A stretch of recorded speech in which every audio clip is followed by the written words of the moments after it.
But here's some very basic Sashiko knowledge to have on hand, something so super easy that you'll wonder why you never knew it before. What to do with that thread once you've bought it. I'm going to open a couple of packages, show you what I'm talking about. This is Olympus brand. This is a 40-meter skein of thread. It's variegated. There's a little flap on the back. I'm just going to peel that adhesive. There we go. Pull the thread out. All together. Oops, there we go. Little paper band. Take that off. Just tears right off.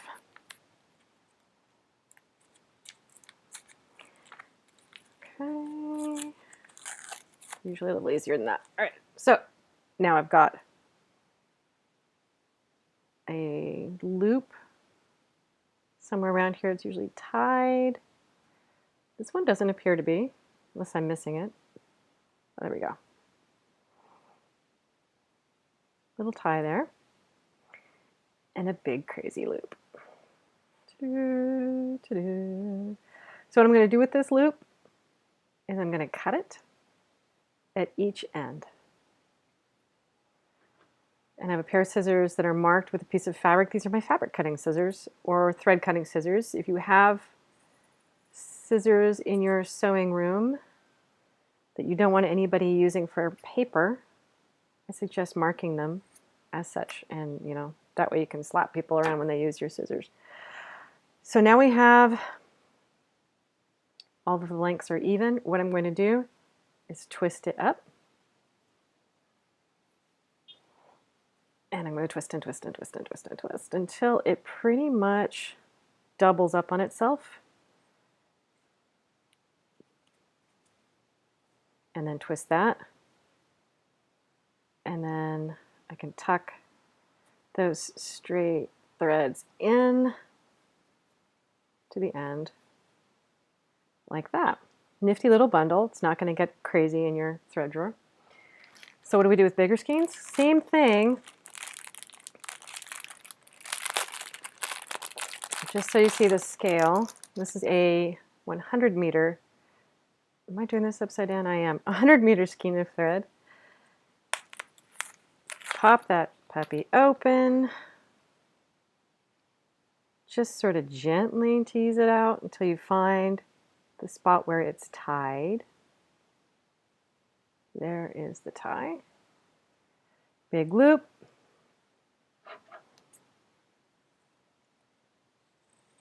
Cut at one end.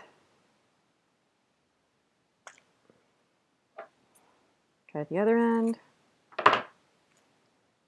All the same length. That's going to be about the length, can't really show this on the camera, length of your arm from your wrist to your shoulder. It's about 2 feet roughly. Twist, tie off.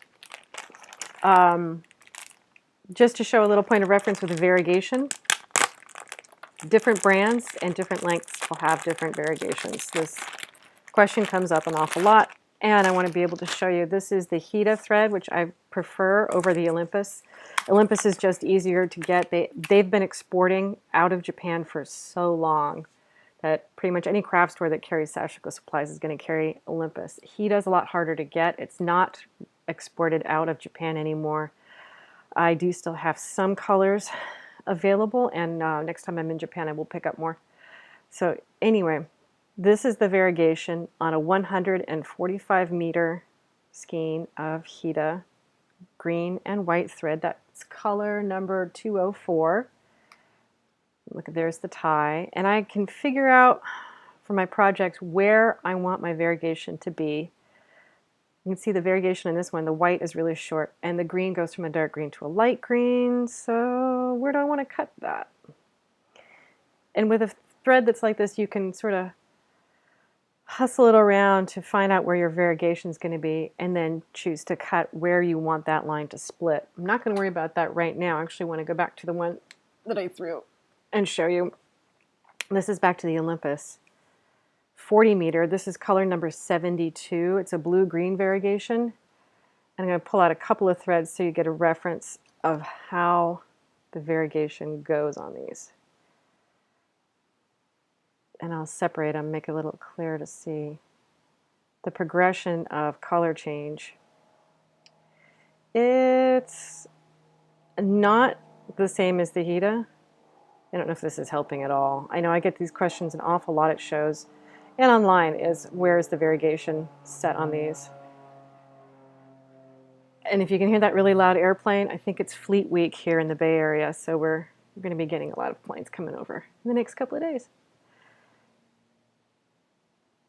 The color on this one is really, really subtle, but it is multiple shades of blue and green, although right now in the camera I'm sure it's looking like it's all one blobby green. I'm sorry this isn't working out as clearly as I had hoped.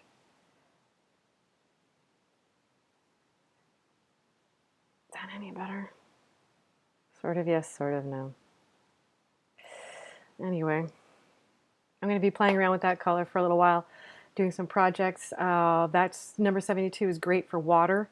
I might mix these two guys together. Once they're bundled up, it'll look nicer. This is Olympus number 102, which is a nice neutral, unbleached cotton looking thread, very traditional, instead of the super, super bright white, which I don't really care for. But this is one of my best-selling colors, is the 102 in Olympus. And it is, boom, one big waffly skein. Anyway, that's your tip for the week. I'm going to have some other tips coming up and just simple stuff that you might want to know if you're doing sashiko or working with Japanese fabrics. If you have questions, do give me an email, kimonomomo@gmail.com. Love to hear from you. Thank you so much for watching.